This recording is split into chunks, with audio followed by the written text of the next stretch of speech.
So yesterday, I watched this movie on Tubi called The First Door of the Five Doors of Death. Absolutely freaking terrible. I'm pretty sure the budget was like $10. Premise was really cool though. I'd like to take and remake it with some money because it would be awesome. It's about these like podunks that live in like a small town where there's still a video store.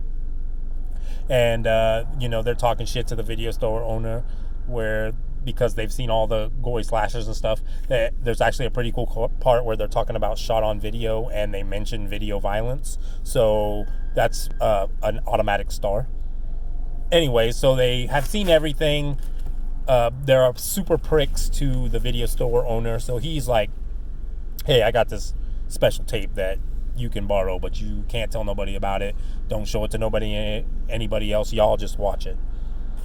So, of course, they take it home. They watch this tape, and there's this funky-ass host with, like, the kind of mask that you'd see on a Rotted Peach Productions film. I'm actually almost certain that the budget for a Rotted Peach production short is more than this movie. Anyway, sorry, I'm getting off topic. So the host tells them now that they've started the tape, they're fucked, and that each of them, there's 4 of them, two couples. They each have to go through like a different story, like an anthology, and if they can survive, then they're good. If not, then they die in the tape. So then it's them going through various parts of the tapes. The first one's about a mongoloid and a bunch of hillbilly rednecks that get one of the girls, and you think she's going to be good. And the mongoloid makeup is just buck teeth put in a dude's mouth with no other makeup, I swear to God. And he's like sexually frustrated, and so it's about the chick trying to get away from the mongoloid and the mongoloid family. Obviously it doesn't work out. She fucking dies. Next one I thought was hilarious. It's about a ghost car. So like all the camera perspectives are like from like first person, and all you can hear is like car sounds and stuff and stupid people getting run down, and then you see terrible like limbs and stuff getting thrown everywhere. Hilarious. The premise is funny. Like this ghost is looking for his daughter. Until he finds him, he's just gonna drive around the town and run everybody over. This has like probably the worst character of the story, which is one of the guys that's supposed to be like the main character and funny, but none of his jokes are funny. So, but he knows the most about horror movies, so it's kind of like a parody on like if you were in a horror movie but you knew what the heck was going on. Anyways, twist ending, he fucking dies. Then it gets to the third story, like I think is our main hero, and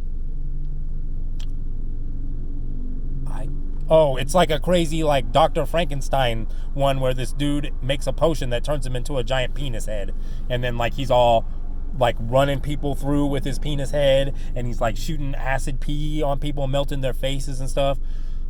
Decent effects there. There's this part where a dude gets his eyes ripped out, and like they do a close-up of it, and you can actually see the spaghetti sauce that they put in there for his eyes. I thought that was freaking ridiculous, but something that I would have done. So this is my favorite Alec Baldwin movie. His best role. Penis Man. Heads up, Alec Baldwin is not in this movie. I don't know where the hell that came from, but he's always shooting people, like, you know, with the acid and the guns. It's all the same thing. Carrying on. So they have to fight this penis monster. He ends up like taking out the penis monster, and he actually survives his horror movie and comes back out, and then he meets his girlfriend who's about to go in, and the host is all I'm parking here, so I don't think they should. That's hilarious. No, I'm thinking they should go over here. That's funny.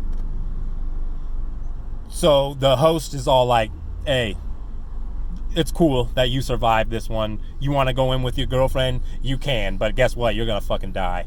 So he's all like, oh, we'll do this together. So then they go into the last movie, which is like a zombie parody, hillbilly monster ripoff movie with the worst effects that you've ever seen when it comes to like knife chopping and scene cutting of like there's a spot where a chick gets like a thing in her head, and like instead of like doing some kind of a cut or like going from a behind shot so you can't tell that the knife isn't going into her head, they just show a shot of her head and then they cut to the knife in her head and then she falls. Freaking hilarious. Anyways, of course, this is a shitty horror movie, anthology movie. All the heroes sucked, so of course they fucking all die at the end. That's how it goes.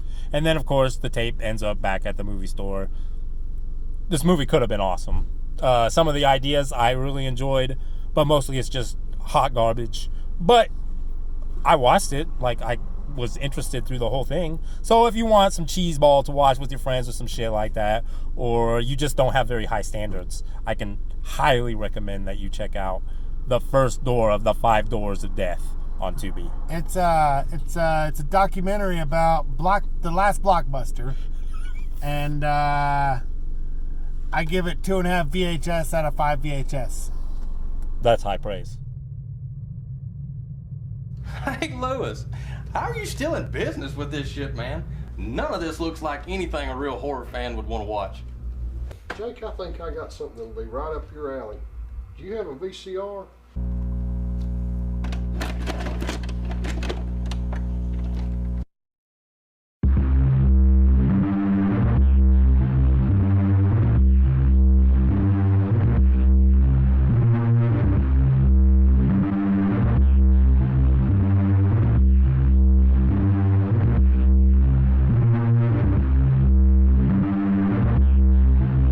It's the damn tape, Scarlett. Lewis set us up. It has to be some kind of illusion. We've got to stop this fucking tape.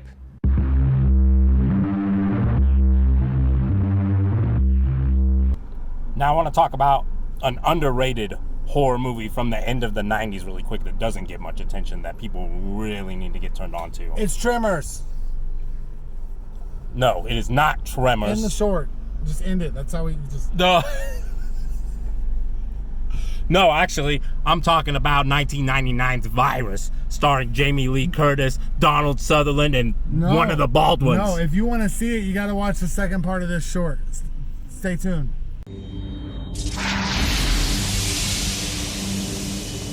It has traveled across time and space.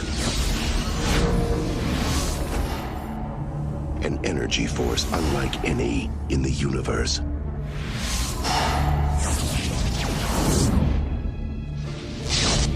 It is powerful, intelligent, and it has found the perfect planet to inhabit. Станцимир, говорит академик Канабов Владислав Волков-Прием. Юрий, посмотри. Станцимир? Станцимир?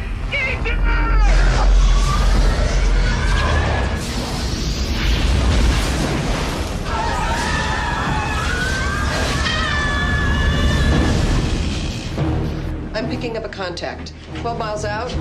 Speed, 0 knots. It's dead in the water, but it's big. It's really big. Hey! Is there anyone aboard? I don't get it. I mean, we got a Russian vessel, middle of nowhere, dead in the water, crew vanished. I mean, why the hell would they abandon ship, huh? Shh. You hear that? We don't find any dead bodies. We got somebody else on board. Repeat, we got somebody else on board. That's who sank the tug. Drop it. 8 days ago, during a transmission from the Mir space station, something came onto the ship. It took control of computers. He was learning. Learning what? How to kill us. Somebody welded the engine room door shut. What is it? High-tech robotics. Get back! Now, in order to survive, It's creating a new life form. What? It wants us for spare parts. it must destroy the one threat Oh my God. to its existence. I'm gonna die! The virus called man. What's wrong with you? Nothing, no.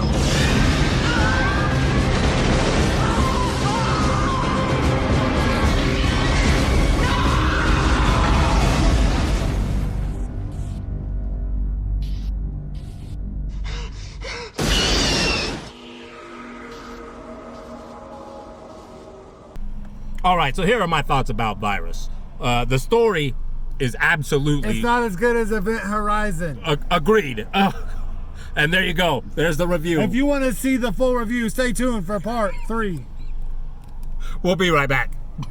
And we're back. I'll finally finish the review for you guys. So, it's about this crazy, like, Russian ship that's communicating. Her name's Sigourney Weaver. she's Sigourney Weaver is not in this movie. I'm terribly sorry, guys. This review is going off the rails. Yeah, her and Matt LeBlanc. I told you it's one of the Baldwins. Anyway, so these cosmonauts are talking to this crazy, like, super high-tech Russian ship in the ocean, and all of a sudden this crazy alien wave comes and, like, hits the space station and F's them all up and turns them into, like, hybrid human robot death machines, and then it shoots this crazy signal. It's actually 5G. It's not an alien. It's just 5G. Oh, the future is so freaking rough. Anyways, so the thing shoots down its little laser thing after messing up the space station and gets itself put onto this crazy Russian science vessel, and it shuts down everything and kills most of the crew. Except Sigourney Weaver. Yes, except for Sigourney Weaver, who is not in this film anywhere. Anyways, so she's got a loader. Oh my God. His name's Kurt. You're talking about aliens, goddammit. His name's Kurt. Kurt Loader. Oh my God. Event Horizon 2. This is the greatest review I've ever done for the channel. If you want to see the rest of this review, Stop. For part 5. Stop. There is no part 5. We're pushing forward on this one. So the virus gets contained to this ship. Let's move on to Jamie Lee Curtis and her motley crew of salvagers who are hauling cargo on the open ocean. So this is actually a prequel to Short Circuit 2. No. It's crazy. I mean, there is some crazy robots in here. It could be Johnny Five is alive.